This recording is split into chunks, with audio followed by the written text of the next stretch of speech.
Alright guys, welcome. Today we're going to be watching a video from actman, great content creator, really love his stuff. Are video game characters too sexy? No, but let's see what he's got to say. Do you like hot men? Yes. Do you like attractive women with big hands? What's up, everybody? This is the Sexy Man here, and today I'm bringing you my top 10 list of video game characters that I jerk off to. Number 10. Okay. Urgot. Number 9. Uncle Lumbago. Lately, there's been a lot of buzz surrounding the upcoming game Stellar Blade and its protagonist Eve. Many gamers are celebrating her provocative design, the exotic outfits she wears, and as a red-blooded male, I can appreciate this as well. Yes. Now, I played the demo, it was pretty fun, and I think Stellar Blade is to shaping up to be a stellar game. On the flip side, some folk claim this type of character design is harmful because it objectifies women and displays unrealistic body standards and proportions. Yep, saw that. Now, we could ignore the fact that Eve's design was based off of a real human being, and True. that's exactly what we're going to do, because complaining on the internet makes me feel better than ordering the salad. The discourse around Stellar Blade was so eye-rolling. It felt like it was a bunch of unattractive people in the games industry who are annoyed that a games character was attractive, a female character was attractive. It was just stupid. It was so stupid. But on the real, there is something to say about body standards in media, sexualization in video games, and how it can affect us. It feels kind of dumb to say this, but there is an ongoing debate around how hot video game characters should be. If you make a character too sexy, then it's misogynistic. But if you don't make every female a supermodel with double D honkers, then your game's woke. How are you supposed to win? Well, today, that's what we're talking about. In this discourse, there's like no in between. He's right. Sex appeal in video games. When is it good? When is it bad? How do you tell the difference? Let's find out. Why are games marketed like Stellar Blade? Why are video games now filled with soft porn heroines with ridiculously large breasts? Why? Because fellas like big titty bitches. Next article, write some real fucking news. He's right. Yes. Shakespeare couldn't have said it better himself. I mean, that's about it. For a long time, gaming was a male-dominated hobby, so naturally, developers made games that appealed to men. This was much more apparent in the olden days where publishers had to rely on the box art to grab your attention. This certainly grabs my attention. Hey, how's that new pinball game coming along? You know, Microsoft needs it out for the Xbox by May. Well, boss, it's looking great. But to be honest, pinball on console is a hard sell. It's kind of boring. So how can we spice it up? It is. Fuck it. Like this? Throw some chicks with guns and... When I was a kid, there were so many pinball video games, and they were all boring. Every single one of them are boring. Swords on it. American Pinball Reborn. Rated E Hell for everyone. yes. This might come as a shock to some of you, so brace yourselves. Sex sells in every industry. I don't believe it. The same rules that apply to Hollywood and movie stars apply to gaming. People like things that are attractive. They had goddesses stand around and look pretty for the midnight release of Halo 3. Blizzard paid Megan Fox. I was about to say, when they were this is a recent example, because people might go, oh, but that's what they used to do. Megan Fox promoted Diablo 4, and it was just her in a low-cut top looking sexy, and the whole purpose was not for any insight into the game, it was just to sell the game by putting a beautiful woman on the screen. That was it. Fox to promote Diablo 4, and that was the best thing that came out of Diablo 4. The developers of a game called Sin Episodes Emergence hired a porn star to cosplay as one of their characters. Nice. Hell yeah. Sex appeal is an easy way to get the attention of men, but that's nothing new to video games. It wasn't new when Lara Croft debuted with her pyramid breasts, and it's not new with Eve and her ridiculous ponytail. But what has changed is the industry. It's much more complex and diverse now. There are more female gamers than ever before. So how do we sell games to them? Maybe we could... By making men attractive in video games, which, by the way, most men in video games are attractive. They are masculine, and they're attractive dudes with big muscles, So I don't know why suddenly now women are not supposed to be attractive when men are. Could push out more dishwashing and cooking simulators? Perhaps we could sexualize women less, portray them in a more realistic, less idealized way. No. No, man. Shit, no, man. I believe you get your ass kicked saying something like that, man. But I think a better solution is to sexualize men more. Yes! Picture this. Ace Attorney 7 drops, Well, and they the already second do. case takes place on a beach. This is nothing more than an excuse for BAM! Shirtless Miles Edgeworth. Watch Hell the yes. fangirls go crazy. Instant 1 million copies sold within 24 hours. Capcom, you can send me the royalty checks. But seriously, if there is a major issue around objectifying women in video games, I say go ahead and objectify men too. It's They not like already we can do. change the fact that sex sells and companies are going to use it to sell products. So why not level the playing field a bit? Hot, ripped, muscly men like me, which way to the beach, appeal to women just as much as they do to gay guys. League of Legends has just as many sexy dudes as it does chicks. I mean, just case in point. There's a tendency for websites such as Kotaku to post articles like yeah. Baldur's Gate 3 slyly adds jiggle physics for dicks' balls. They will celebrate when men are sexualized, but not women. If you ask me, that's a little sexist, Kotaku. Lost Ark's Yep. depiction of female characters feels a decade out of place. If you're fine with people Listen, that is the least of the problems that Kotaku has. My god.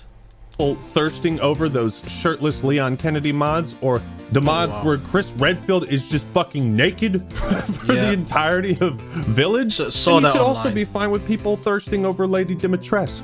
I didn't download it. There is a big difference between what a developer makes and what their audience makes of it. Just ask Jeff Kaplan. But if we held developers responsible for the actions and words of their community, well, the Call of Duty devs would be on trial for crimes against humanity. So this doesn't apply to True. like multiplayer voice chat stuff. But what, if anything, is wrong with Stellar Blade in particular? Let's check out some articles and see if we can find the answer. IGN Oh, here we France go. posted a review of the demo, saying mostly positive things about it. However, there was one paragraph people really took issue with. The design of the game, particularly its characters, highlights an obvious bias, and the result is not really a success. It's not new, and other games have chosen to highlight the strengths of their female characters. But where a Bayonetta stands out with an iconic character design, or a 2B inspires an entire generation of cosplayers, No! Bayonetta got criticized as well. You can't say that. You can't make that example as if it's different. No, Bayonetta, when that came out, there were articles criticizing how hypersexualized she was. It was the same stuff. Eve from Stellar Blade is just bland. A doll sexualized by someone you would think has never seen a woman. Is that a woman? Jesus. First of all, the guy who made the game has a wife who is an attractive woman, who is an artist, who literally designs characters in the same way. So, I remember when that was written, it made them look stupid. There's a lot of problems with this. First off, Eve isn't even sexualized within the context of the game or the events of the demo. Like, she doesn't flirt with anyone. She's not pushing her tits together, leaning over, asking No, for she's a a ride. warrior. She never says like, who wants to have sex with me? It's not even a factor at all. Like, bro, if you want to complain about hypersexualized characters, go play Soul Calibur, okay? Hop into the character creator and you can make your Yeah. tits super huge. Also, the Yeah. demo is like an hour long with about 15 minutes of cutscenes.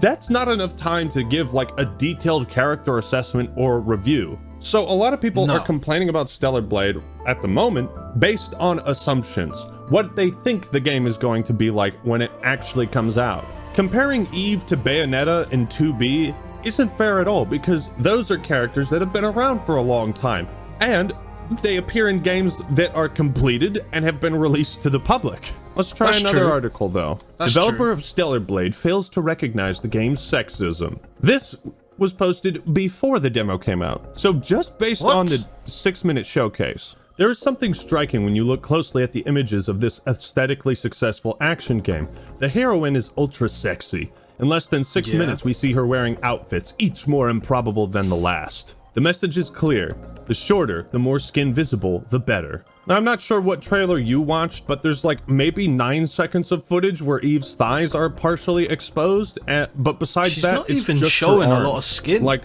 where is this explicit, overt sexualization that I seem to be missing? Is every woman in tights supposed to be a sex object? Right. However, we are talking about a character responsible for getting rid of an enemy threat in a post-apocalyptic context. So the old "her outfit isn't practical or realistic" argument sometimes has merit. But I don't think it does with Stellar Blade or Bayonetta. Neither game is going for a realistic setting. Like, if Call of Duty had established itself as a grounded military shooter and then got rid of military factions and threw Nicki Minaj in as a playable character, well, that would be pretty fucking cringe, wouldn't it? Please stop reminding me. An ODST that stole Tracer's spandex. As long as they don't look stupid and they fit within the universe, I don't see either as a problem. Leggings so close to the body that it feels like a second skin. This guy has more problems with the tights industry than he does with the game. That's what leggings are. She has a nice bod and plenty of outfits to customize. Gamers like customizing and playing dress up. Bayonetta is arguably more sexualized, but she's considered a paragon of female representation and strong female characters. So again, what is the actual problem? The character is simply too sexy, actman. That's the issue. It's difficult not to see a sexualization of women, a practice which tended to disappear in the latest video game productions. Did you forget what won Game of the Year in 2023? What I like the most is that every companion is so extremely... Oh, okay. That was a crazy place to pause. No, Baldur's Gate 3, a lot of the appeal of it is it's basically a dating game where you can sleep with everyone. You can have relationships, you can cheat on them, you can end it, you can go and sleep with someone else. There's a lot of adult themes, shall I say, in the game. People didn't complain about it with that. Fuckable? I wanna fuck all of them. Oh wow. I do not only wanna fuck all of them, I wanna be with them forever, for the rest of my life. However, this choice is 100% assumed by the developer with arguments that are beyond belief. The director of Stellar Blade attempted to justify the project's irredeemably sexy argument. In terms of design, we focused on the back of the character because players are always facing her when playing. That's what they see the most, so it's very important. We didn't know that a character's charisma is first measured by the perfection of their posterior. Jesus Christ, man, go touch grass. When I play a game, I want to see someone who is prettier than me. I don't want to see someone normal, I want to see an ideal. I think it's important for entertainment, and after all, it is entertainment aimed at an adult audience. What you say is heresy. These are the unbelievable arguments. I wanted my video game protagonist to look good. How could you say something so brave, yet so controversial? I don't want a video game character to look like me when I create one or when I play as one that's a guy. I want him to look better than me. I want him to be more muscular. I want him to look more cool than me. Better hair, better everything. Like, it's a video game. Like, this is sexist now? Well, shit. I don't want to be sexist and play this. So from now on, I'm only playing games with ugly protagonists. Like, they just made a hot protagonist and gave her a bunch of outfits. That's it. And for some, that's the issue. The unrealistic body standards that are detrimental to women who consume this sort of media. And we'll get into that later on. But I want to look at some good and bad examples of sex appeal in video games. You see, it's not whether you sexualize characters in a video game, it's how you do it. Games like Baldur's Gate 3, Cyberpunk, Dragon Age Origins, KOTOR, and Mass Effect offer a diverse cast of male and female companions to simp for. And they all feel like real people. Their personality is not solely defined by how sexy they are. You can fuck bears in Baldur's Gate 3 and you can fuck aliens in Mass Effect. There's also options for same-sex romance, and you don't see too many people complaining about that. If you're gay or a little bi-curious or just want to see how those romances can play out, 3 as well. Those options exist. They add diversity to a game, in RPG, in a very good way. You know, this old reliable clip is actually relevant to the discussion for once. I wrote a blog post a while ago about why I f***ing hate video games, because this is what it does. It appeals to like the male fantasy. Wait, this isn't the right video. Yeah, hold on, I gotta switch to... You know what? Fuck it, keep it rolling. Oh my god, shirtless John Marston? But Red Dead 2 is the perfect game to illustrate the power of diversity, and perhaps sex appeal, because RDR2 appeals to the male and female gaze. Just as you can customize the outfits for Eve, you can do the same with Arthur. There are compilations of women thirsting over Arthur. Oh yeah, women and love all I gotta Arthur say Morgan. is, back off ladies, he's mine. And then I also just weirdly really liked the, oh my god. Really? I'm so jealous of her. I'm so jealous. One of our wonderful assistant directors, Gethin Aldous, he says, Raj, we got to do those horse lines again. I was like, why? And he said, well, it's a little too intimate. You know, it sounds like you're not talking to a horse. And I was like, what do you mean? And he played it back, and I was like, you're all right, girl. And if I can thirst over Sadie Adler like a parched baboon, God. Sadie Adler.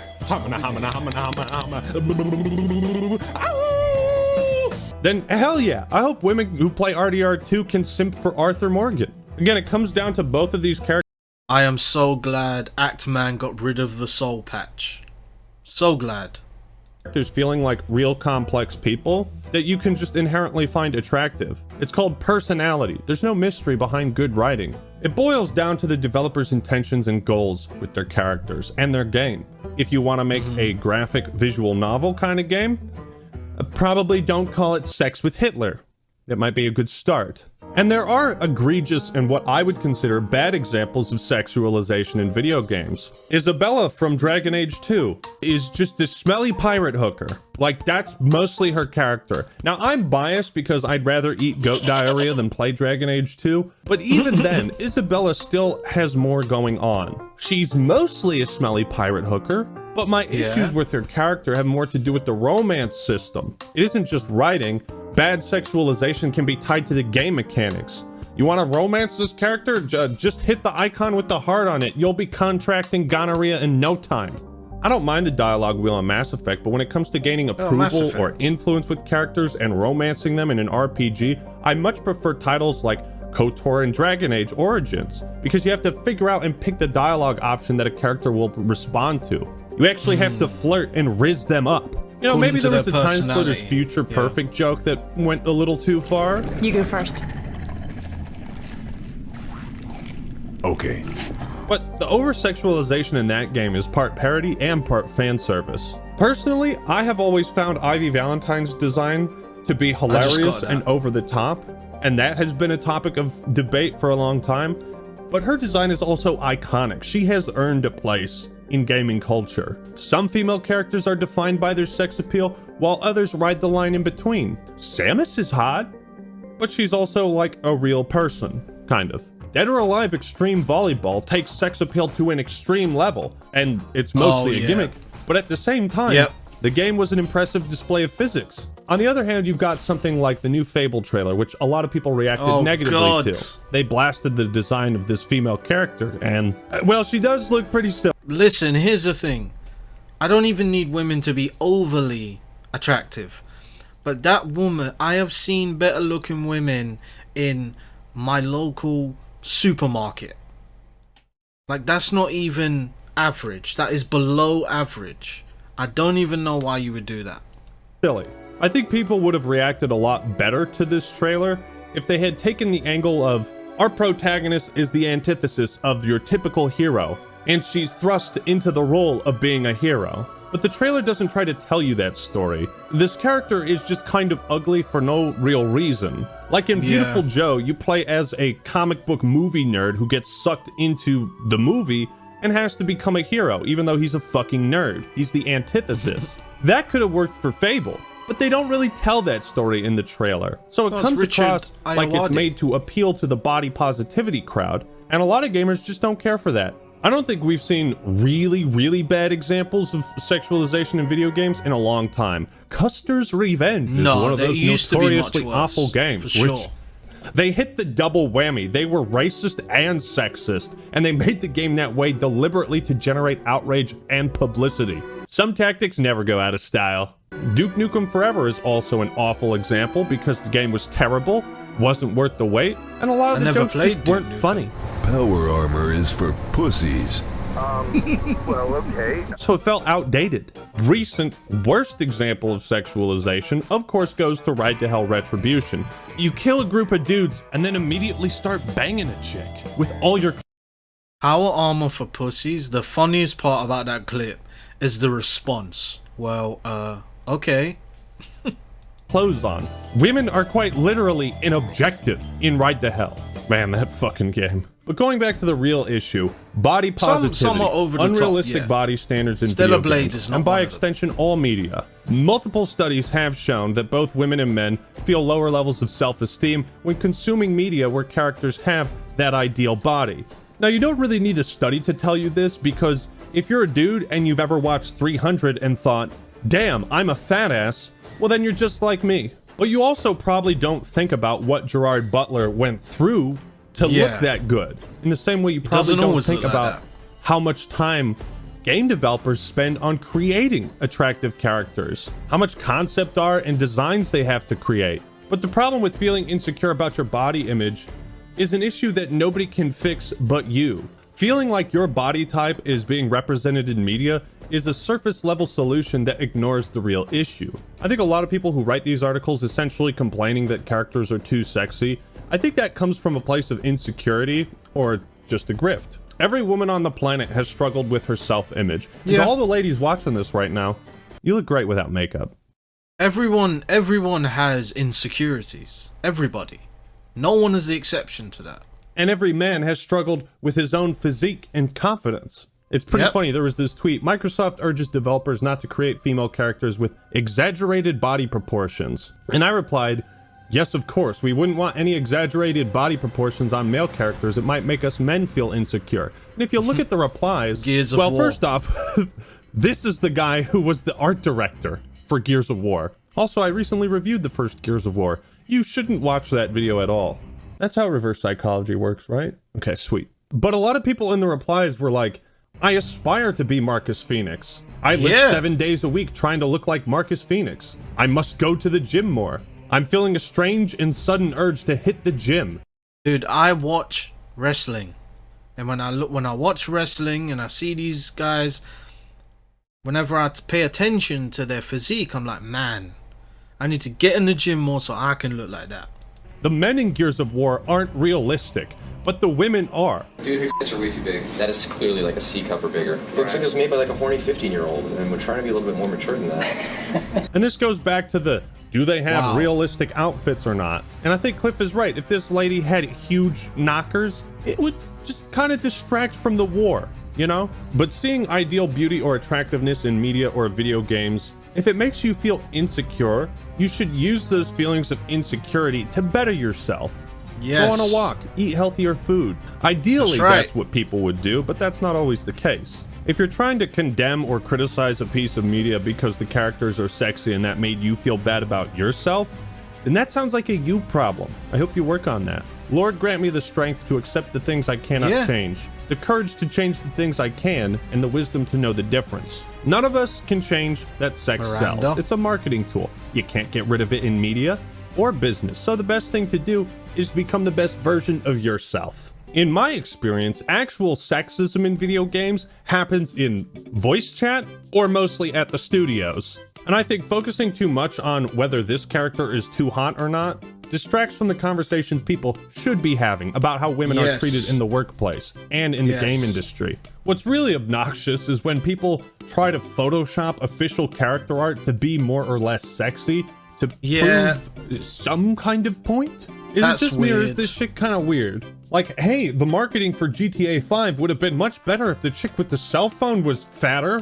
What? Why did you do this to Cortana? What? She's a fucking man-made AI. She's not a real person. Are some of these body types really that unrealistic? We live in a world of plastic surgery, for God's sake. Then there was Horizon Forbidden West, where there was like a couple shots in one of the trailers where Aloy looked a little chubby, and some people started freaking out about it. And they were like, well, what would she look like if she slathered a bunch of makeup on her face? I just think obsessing over this kind of stuff isn't healthy. If you're going to obsess over it, then do so in the gym. There's definitely an argument for Aloy looks a little bit different in Forbidden West. in my mind, it's, well, she's a bit more weathered because of all the things she's going through. Right? That's how I took it. But there's definitely a noticeable thing. But it's not over the top. Like, they didn't completely change what she looked like. But it was changed a bit. Maybe to be more realistic. I don't know. It's important to note that the problem with this whole debacle is not about Eve's design. The problem is quite simple. A game developer and thousands of internet users are bluntly describing Eve as an ideal woman. The only woman that men want to see. Also, labeling... No. No one thinks you're gonna see a woman like in Stellar Blade when you walk out of your front door. No, that's not true. Eve as the only kind of woman men want to see is wrong on so many levels. Yes. Dudes will thirst over anything with a pair of tits. Yes. Despite having specific outlets for this content, it now needs to be injected into all media to cater solely to them. How is this any different from putting realistic body standards in video games to cater to a different crowd? It's not. What? Company make product because want money? Dove is challenging narrow beauty stereotypes within the games industry with a new campaign that promotes avatars that look like real women. Again, you have to remember that these companies are fucking massive and they're making these decisions because they think it's going to increase revenue. You've got Stellar Blade, which is like, decisions hey, are let's made lean a for little money. bit into sex appeal to sell the game. And then you've got let's portray women in a normal way to sell the product. And both of these things are fine. But you can't pretend you're better than the opposite side if your end goal is the same. Money. Now, some people are only going to care about what Stellar Blade represents in their ongoing culture war. But at the end of the day, what matters most to folk like me is if the game is awesome or bad. Is Eve going to be a flat, lifeless husk? Or an interesting character who just so happens to be a baddie with a gyat that won't quit? In conclusion, Rule 34 has been around for about 20 years. People are going to sexualize your game and your characters even if you don't. Sex appeal in gaming isn't inherently a problem, but there are pretty clear ways of doing it right and doing it wrong. Instead of wasting our energy discussing things that will never change, maybe we should focus on the design and fun factor of the game, if it's visually appealing, or God forbid how women are treated in the actual workplace in the game industry. The recent controversy around Eve and Stellar Blade isn't a new phenomenon. I think it's ridiculous to criticize it for shallow reasons like the character is too hot, it made me feel bad. And it's equally absurd to criticize a protagonist that isn't hot enough. Is the design good or not? I agree. Does the character have a reason to look like this? 100%. Sure, there are some instances of objectification and bad sexualization in video games, but in my experience, these are pretty rare. Unrealistic characters can affect the average Joe or Jill's self-esteem, but at the end of the day, you have to learn how to be happy with your own image. Nobody can do that for you.